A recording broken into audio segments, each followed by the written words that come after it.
C'est le centre hospitalier de la région maritime qui a été choisi par l'Association internationale des médecins pour la promotion de l'éducation et de la santé en Afrique, M-Afrique, pour les opérations chirurgicales. Après la phase de consultation qui a permis aux praticiens de consulter plus de 5000 patients dans 50 villages de la région, environ 500 étaient retenus pour la phase chirurgicale. La terrasse devant le bloc opératoire sert de salle d'attente où des patients sont assis ou couchés à même le sol, l'attention focalisée sur la porte du bloc. À la sortie de l'infirmière, ils se lèvent, du moins ceux qui le peuvent, dans l'espoir d'entendre leur nom.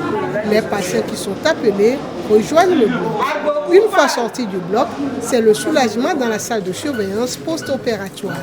Agnès Ayoavi Koumassi, âgée de 49 ans, vient d'être opérée d'un goitre.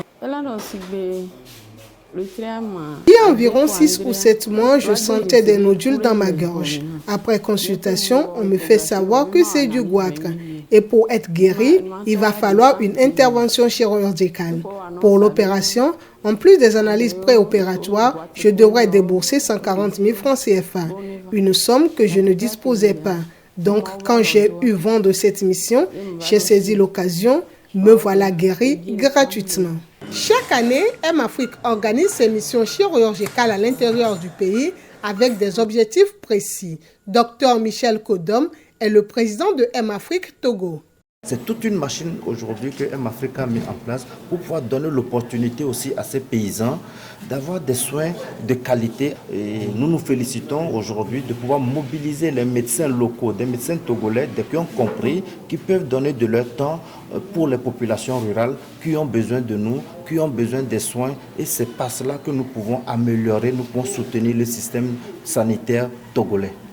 N'eût été cette émission qui a offert l'opportunité à Kodjo Abba, cultivateur de son état, de se faire opérer de sa cataracte, il aurait pu perdre la vue comme il le reconnaît lui-même. Ça fait plus d'1 an que je souffre de cela. J'ai saisi l'occasion pour quand même se faire opérer.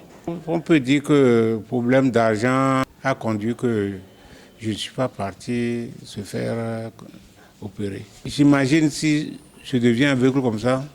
Ces interventions chirurgicales servent de cadre de sensibilisation sur la fréquentation des structures sanitaires. À en croire Dr Essena Magbenou, directrice du CHR Thévié, le taux de fréquentation augmente au lendemain de telles missions. Aujourd'hui, ce n'est pas la peine de vivre avec une maladie. Il faut se faire traiter, il faut se faire consulter, se faire traiter.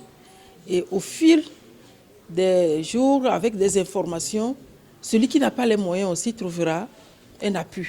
Parce qu'il y a des gens qui ne savent pas, qui peuvent venir à l'hôpital, ils n'ont aucune information sur les hôpitaux. Donc, au cours de ces missions-là, ils viennent découvrir. Peut-être ils voient en même temps un parent à l'hôpital. Et ils se rendent compte que, j'ai eu une connaissance et tout, et ils reviennent souvent. Surtout pour les services de spécialité, là, comme la stomato et l'ophtalmo. Ça fait augmenter la fréquentation. Après cette étape de la région maritime, M-Afrique va mettre le cap sur les autres régions du pays pour apporter l'hôpital vers la population des zones rurales. Kyle Son, de retour de Thévié pour VOA Afrique.